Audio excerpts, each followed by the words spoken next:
Gare Akwedo-Abata. À la portière d'un mini-car de transport de 18 places, communément appelé Gbaka, un apprenti en pleine activité. Déscolarisé depuis 2009, il s'est tourné vers cette activité pour gagner son pain. Pour ne pas rester à la maison, donc j'ai décidé de me débrouiller un peu sur cette ligne. Moi et mon patron s'attend à me vendre. Lui et moi ensemble, donc c'est comme si c'est nous deux travaillons ensemble. Si je l'ai volé, c'est comme si moi-même me suis volé. Donc il peut devenir un jour patron aussi, donc on peut faire garder et puis rester sur lui.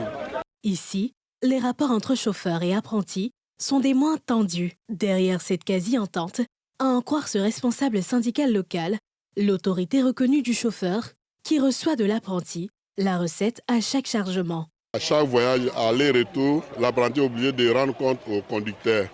Mais dans les lignes d'Abobo par les eaux, Abobo autoroute, c'est d'autres modes des apprentis. Parce que ces apprentis-là, ils n'acceptent pas de verser de l'argent. Les conditions sont claires. Si je ne prends pas la caisse, je ne roule pas derrière toi.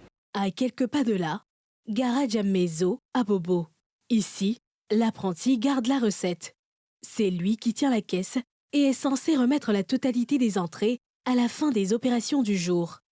Un système qui fait naître des conflits. Lui, le gars, tout le monde fait brûler. Non, c'est quand ça y est. S'il prend beaucoup, ça va pas là. Mais s'il prend un peu, il n'y a pas de problème. Il prend 2 000, 3 000, il n'y a pas de problème. Mais il a pris 15 000, il n'y a pas de problème. Si l'apprenti est en conflit avec les clients pour la monnaie, donc on ne peut qu'intervenir. Si on intervient en faveur des clients, souvent, c'est ce qui ne les plaît pas. Il roule avec quelqu'un d'autre, un autre apprenti qui te donne 60 000 francs pour le même voyage, et l'autre vient te donner encore 50 000 francs, tu ne peux pas accepter.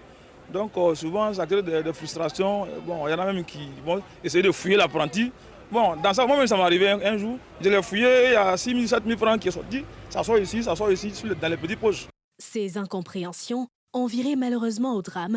Un chauffeur de la même ligne était poignardé par son apprenti Gbaka, à qui il réclamait l'argent encaissé pour remettre la monnaie des passagers mécontents.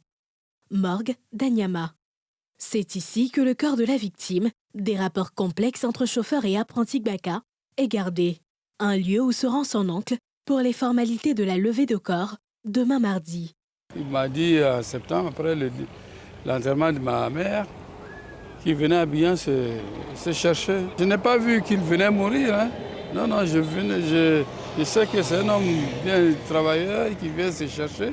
Et donc j'avais espoir qu'il allait réussir vraiment ses désirs. Enfin, il avait promis à sa mère beaucoup de choses, qu'il va grandir, il va faire ceci pour maman, ceci, cela.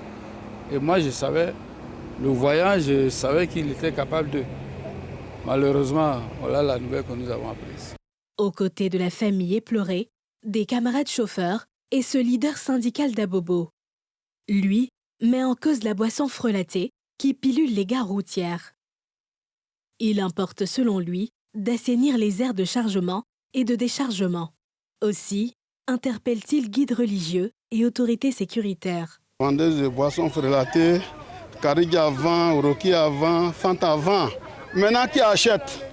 C'est Mamadou, Chaka, Adama, c'est eux qui achètent. Je lance un appel à nos imams.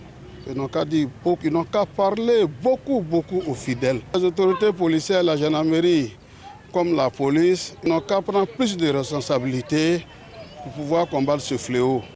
Aîné d'une fratrie de 4 enfants, Kaboré Ismaël a quitté Gagnoa où il vivait avec sa mère, célibataire. Venu se chercher à Abidjan pour s'occuper de sa génitrice, Gisèle Zégou, sans emploi, il a plutôt croisé le chemin de la Grande Faucheuse après moins d'1 an de vie dans la capitale économique, au volant de son Gbaka sur la ligne Adjamé-Zo à Bobo. Une ligne où il a commencé à rouler seulement 6 mois après avoir eu son permis de conduire. Il sera inhumé demain mardi au cimetière municipal d'Abobo Adjamé.